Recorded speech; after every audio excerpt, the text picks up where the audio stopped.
Ассалаумағалейкум, қайырлы күн, құрметті әріптестер.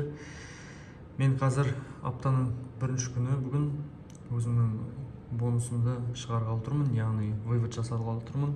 Бұл жерде вывод шығару үшін әр адамның өзінің жеке ИП-сы болу керек. Яғни компанияда сізде мемлекеттің алдында таза болып, налогыңызды төлеп, адал болу үшін сіздерде жеке ИП-ларыңыз болу керек. ИП-ларыңыз болған жағдайда вывод шығара аласыздар. Одан кейін мынау біздің Данилион сайты білесіздер.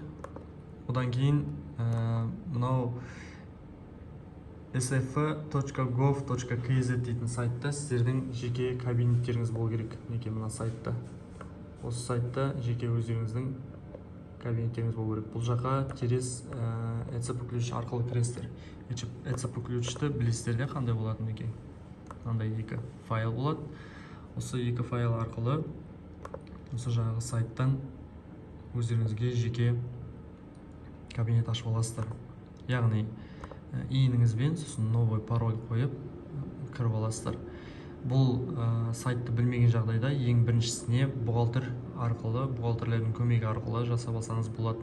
Екіншісінде сол бухгалтерден үйреніп, келесін уже жасасаңыз болады. Мен қазір келесін өзім жасағалы тұрмын. Яғни қатты қиындығы жоқ. Қазір енді мынарада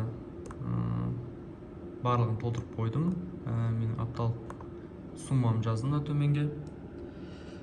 Одан кейін мінекей отправить батырмасын басам.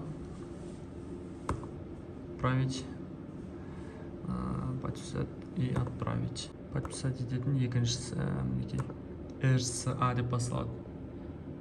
Қол қоятын, электронды қол қоятын осы.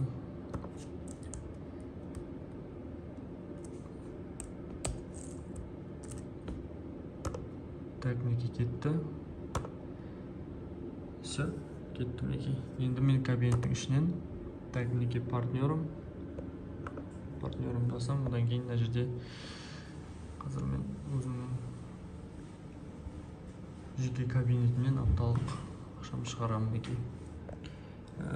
Вывести бонус. Одан кейін мына жерде қанша сумма шығарғыңыз келеді барлығын жазасыз. Біріншісіне анкета толтырасыз, яғни барлығы керек болады болса барлық счеттағы сумманы. Одан кейін өзіңіздің иініңіз. Одан кейін Каспи банктың ішінде, счеттың ішінде тұрады. Расчетный счет ик. Одан кейін бик деген Каспи банктың атауы. Одан кейін мына жерге сіздерде ең бірінші выводтарыңызда мынарада ешқандай код болмайды, бұраға ештеңе жазбайсыздар. Ол келесі выводта, мінекей міне екінші выводта маған өзі автоматты түрде берілді. Осыны жазасыздар. Анкетаның барлығын толтырасыздар. Түсіндіңіз бе? Одан біріншісіне счет, екіншісіне иіндеріңіз, одан кейін Каспи банктың ішінде тұрады. Если Каспиге шығаратын болсаңыздар, егер народный болса, народның да ішінде болу керек осы. Одан кейін мынау атауы қай банктың. Одан кейін мынаған ештеңе жазбайсыздар. Бұл екінші вывод шығарған уақытта өз автоматты түрде шығады. Одан кейін отправить басамыз. Так, запрос отправлено. Төменде кішкентай жазылып тұр. Қазір мына 0 болады. Одан кейін компанияға заявка, міне 0 болды. Заявка барады компанияға, содан кейін ақшамыз шығатын болады. Осылайша вывод жасаймыз. Тағы да бір ескерте кететін жай.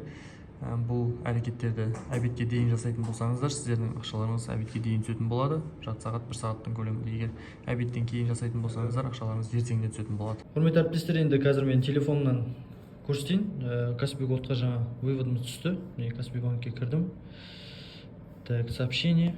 Тап осы бойда жаңа бірден 4 кеткен кезде түсті. 1.279 мың теңге.